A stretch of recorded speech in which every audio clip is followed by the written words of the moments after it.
and welcome everybody. Welcome back to Bish's RV here in Coldwater, Michigan, my hometown store. My name is Josh the RV Nerd, and behind us, this camper has, for so many years, like if my family is getting a camper today, this is in my personal top 3 hits list for me, my wife, and my daughter. This is the 257 Freedom Express. It's about 5,500 pounds as we see it, 7,600 pounds fully max loaded, so some fair cargo capacity available in there.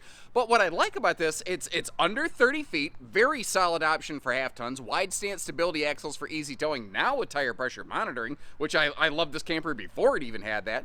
Double Azdel walls versus the single Azdel walls that they used to have, but it's a taller ceiling with a private true queen bed. So if you do prefer that sort of cutoff between you and the rest of the camper, whether you just prefer the privacy for, like, you know, laying on the bed and changing a pair of pants, or, you know, actually sleeping, that's weird, sleeping in the bedroom, crazy, I know, or if maybe it's just like you just got a headache day or somebody needs to take a decompression timeout, it's nice to have that little private space. They've one of the very few that still has a real sink in their outside camp kitchens. I don't know why that has become as rare as hen's teeth, but I swear more and more RVs are going away from that, and I don't know why, and I don't like that trend personally. There's so many things about this, like the hookups are in the right spot.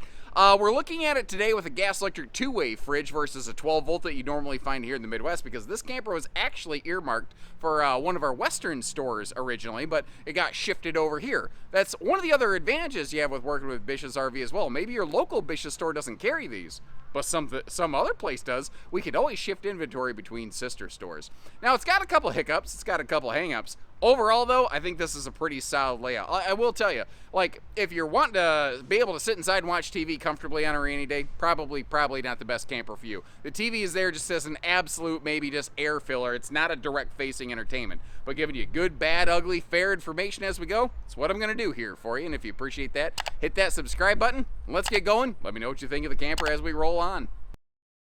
So, of all the different RVs out there, of all the different things that I've had the chance to see over the years, why is this one still on my personal hit list? What makes this one different or special for me? And I kind of had this conversation with some folks earlier. They were shopping. They decided to make a purchase with us here, which I very much appreciated, of course. But they said, hey, we purchased a J-Feather, but we were between a J-Feather and a specific Freedom Express. Which one would you have gone with and why? And I would have gone with the Freedom Express instead of the J-Feather. Not because I think just categorically it's a superior RV, but because with the floor plans that they were looking at, the Freedom Express just fits me better. You know, it's like sometimes like a pair of pants or shoes or something. Sometimes one set just fits one person better than the other. And I like the way Freedom Express fits me. I like the things that they do.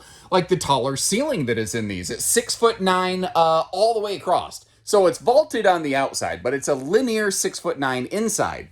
A lot of RVs have vaulted ceilings, and that's fine. It makes the RV look and feel bigger, and usually I can still stand in the shower. But when the sidewalls are taller like this, it means the slide out can be taller. It means the storage can be taller. The amount of space between each bunks grows 1.5 inches as compared to industry standard. It's a cascade effect of a bunch of little things that I really like about these. Like our air ducts. Every one of those can turn and close individually. The technical term for that is vented and louvered, which is funny because I realize it's like the boy that cried wolf. Normally when I say technical term, it's because all I'm doing is spouting nonsense. Carpetless, even in the slide, and that is absolutely my personal preferred way of doing it, where the main floor and the slide floor are matching, because again, it makes everything look and feel bigger. I like the color contrast. I don't mind the espresso super dark chocolate brown. It definitely reads as black. Like if somebody calls it black in the comment section, I'm not going to argue with you. It's very, very dark, obviously. But that doesn't bother me. Some people like it, some people don't. My dog is too much of a stress case. Like, you know, growing up, you want a dog, you end up with anxiety. Well, I got a dog with anxiety, and we never bothered with crate training or anything. We spoiled him, and he's too old at this point to try to, like, I'm not going to retrain. I'm not going to put him through that. He'll think he's doing bad. And he's just done what I've taught him to do, which is worry about everything, so that's not his fault. Anyway, that would be a nice little spot maybe for a small little dog bed or kennel. All sealed edge thermofoil counters all the way through. Almost forgot how to say the word foil right there. And that is not just a wallpaper, that's a full backsplash. Although, obviously, a side splash beside the stove, something I've been very vocal about. I wish more and more manufacturers, other than maybe just like Lance and Northwood, would figure out how to do that. But hey, I guess we can't all be so lucky. And a quick note, again, this is a gas electric two-way fridge. Many of our stores will carry it with this. Many of our stores will carry it with the 12-volt DC compressor fridge. So always check with our local stock to see what we have on hand. Now, while we're looking over here, let's start with the kitchen, cracking open all the storage. Deceptively deep storage going on under the sink, although I do kind of wish that big long shelf in there was split to give me some room for a wastebasket on one side. Working our way around here. Notice you've got like a big old double pantry kind of situation, although you could easily convert that partially or completely over to hanging storage space as well. You kind of have your choice on that. Below the dinette, there's full storage with doors on the side access with a sliding panel for middle access. And that's a free-floating table with a true U dinette, which is like just shy of 7 foot long. Basically, a big adult-sized camper. That's what's cool about this one. You could sleep 5 adults pretty easily in here. 2 on the front bed, 1 there, and then 1 on each bunk. Now, bunks are typically only about 74 inches long, but they're double bunks, so you can kind of sleep kitty corner if you need to. And if you really got to pack them and stack them in here, you could probably squeeze up to 8 in here, assuming you were doubling up on the bunks and the dinette. Although that does definitely get tight. You're going to start sleeping nose to toes, and a couple of them better be smaller at that stage. Slide side windows, all open for airflow. They don't tend to cut that corner, really, in Freedom Expresses, typically. Working our way back here, bunks are 300-pound rated. Both bunks have breeze windows, which is a nice little touch. Notice those little black-on snap-on blackout covers there. We'll get a better look at those in a minute. This, I thought, was very interesting. The lower bunk, no outlets, which feels very weird to me, almost an oversight. Whereas the upper bunk has double outlets, which is nice. It kind of seems like both bunks should kind of have the same sort of treatment, but, you know, what do I know? I'm just a professional looker-atter of RVs who has a huge audience telling me what brands should be doing, and I'm sure you'll tell us the right way to go, right, folks? Seriously though, please do, because when I can get input from you folks instead of just coming from me, manufacturers tend to listen. If somebody says, yeah, this is how I'd like to spend my money, a manufacturer goes, go on, do tell. And when I tell them, they're like, you know, maybe it's just one guy complaining, maybe it's just one guy's opinion, I don't know. Porcelain foot flush stool here that is just, this bathroom is very spacious. I don't care if you're tall, I don't care if you're wide. This is a very, I call it fluffy, friendly bathroom space with just some awesome headroom in this shower. Really, I think the only thing I could personally ask for where I think there could be a big impact improvement in this bathroom is just upgrading the vent fan. And well, frankly, we could do that for you. Now, using that sink, just to give you a little point of reference here, one of the other things that I do really like in these, they use those bigger paddle switches. It's just easier to slap at them in the middle of the night and be able to, you know, catch what you're trying to do here. Now, a little camper like this, it's not intended for like everybody spending a ton of time inside. So like campsite windows are limited. You know, you can basically see out from the seating, but not with giant windows, obviously. If you are stuck inside on a rainy day, it's a little bit of a neck crank for that entertainment center. I think I would probably swap out the mount for like a pivoting mount so that if you did have to sit over here and pull that table out of the way and use it more like a lounge, that's something that you could do. But this entertainment center does come with some of its own benefits, and you're going to see how that just kind of rolls right over from the living room into the bedroom. First of all, privacy doors for the bedroom, that TV spins around, some storage below that, and a clutter cut and shoe garage down low. But weaving our way further inside here, you might notice how you've got a 60 by 80 true queen bed in this thing, and you've got full storage above and all the way around it. But notice how those drawers under the bed open outward instead of inward. These cool vaulted bed lift systems, like a lot of the other Coachmen's, Alta by East to West does something very similar. A lot of those, the storage is accessible only once you lift the bed, and I can't apparently say the word accessible. Well, this one is accessible no matter what. Although that middle cavity right there, if you're going to use that for storage house, yeah, you're going to need to lift the bed. But it is a 60 by 80 true queen size. And I really stress that because when you start to see the bed come right up close to the entertainment wall here, sometimes that becomes, in a Camp Queen, if it did that, you'd be kicking the wall if you're as tall as I am. Well, you don't have to worry about that. And obviously, that spinning entertainment center, did you notice how the TV and the stereo head unit both spin around in that kind of spinner box right there? It's those extra little details. Somebody who actually went camping and said, wait, only the TV spins? Well, that's stupid. What if we made it better? Well, that's how Freedom do. Now, the travel and access in this is fantastic. I'm standing at the door/bedroom entry, and it's very easy to get through here. It looks a little tight in the dinette area from this angle, but when you start rounding the corner, you realize you can do that sideways travel trailer two-step and sneak through here. Now, notice specifically how I have that table in the down position for transit. Make sure you do that.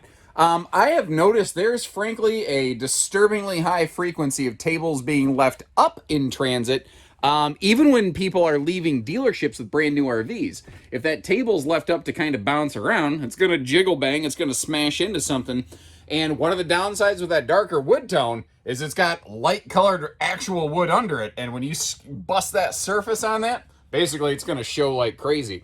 Now you see it, you can get to the bathroom, you can get to everything, but I also wanted to actually put back up the little blackout shades here so you could see what that looks like. They seriously block out all the sunlight, and again, they don't get ripped off if the kids are thrashing around at night for some reason. So as I like to do, let's talk towing, at least any time in which I remember to talk about towing. With this thing being less than 30 feet, with wide stance axles, and being 7,600 pounds fully maximum loaded, again, a little over 5,500 dry weight on this one, I believe, this should fit nicely on almost any tow package half-ton or half-ton equivalent, like a larger class tow package SUV, something that has very similar, gutsy kind of capacities. Now, if you look down at the tires, you might notice how they are spread out. That's that wide stance system I was telling you about. What that's basically going to do is it's going to help the RV not sway and wiggle around so much in transit, to give you a little smoother, towing experience. That's not a replacement for a good hitch. It's a nice supplement for it, though. You might notice this slide out doesn't have like slide awning specific brackets on it or anything like that. The good news is, yeah, you can still absolutely put slide awnings on these. And again, it's the little details on the Freedom Expresses. I look at this and say this was definitely made by someone who goes camping and knows camping, because if you look at it, they've got things like all of your hookups in the back driver's side corner of this camper, which makes the most sense because that's where the park hookups tend to be. Although, again, you could get this with their factory solar package and the two-way fridge. We're kind of like, we're like Bon Jovi. We're halfway there living on a prayer on this camper today with only the two-way fridge. The good news is you're still roof solar prepped. You could always slap in a charge controller and go to town. Now, it looks like we have a miniature murder hornet, also known as just a more conventional variety hornet, taking a look over here at Pete the Coachman dog. While he's doing that, we are going to take a peek down in this full pass-through compartment. And notice how they're giving us big baggage doors on both sides, actually extra large over here in the campsite and still a full-size baggage door on the other. Up top there in that box, you see that there's a little picnic table. Well, here's a look at that thing out of the box, as it were, which is kind of nice. Little 2-foot by 4-foot outdoor picnic table included. And one of the reasons I like that, I kind of hesitate to, I won't not use the public picnic tables if they're there. I do prefer to bring my own stuff, though, because unfortunately, sometimes animals crawl on them or leave little droppings on those things, and sometimes people sling their sewer hoses across the public picnic tables. It sounds awful. It's absolutely true, though. I wish it wasn't the case. Now, as we work our way up here, a couple things. Got some outside TV hookups. We got ourselves a Drunken Uncle leash latch / bottle opener, which is how he became the Drunken Uncle. Before that, he was just the uncle. And this looks like something's wrong, right? Everything is kitty wampus. Well, it's because The griddle is in the box, which is just kind of sitting on the bracket, which makes everything else look wonky and out of square. But it comes with a griddle and the handy little platter table to give you a place to set your tongs when you're done.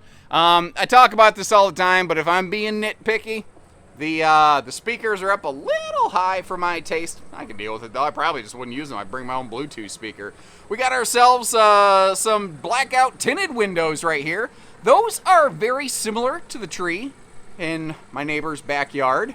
My neighbor can't see me in that tree, but I can see them. Similarly, you can see out of those windows, but it's not easy to see inside of them. Never mind all that, we're still settling out of court, and in fact, my lawyers advised me to stop talking about it.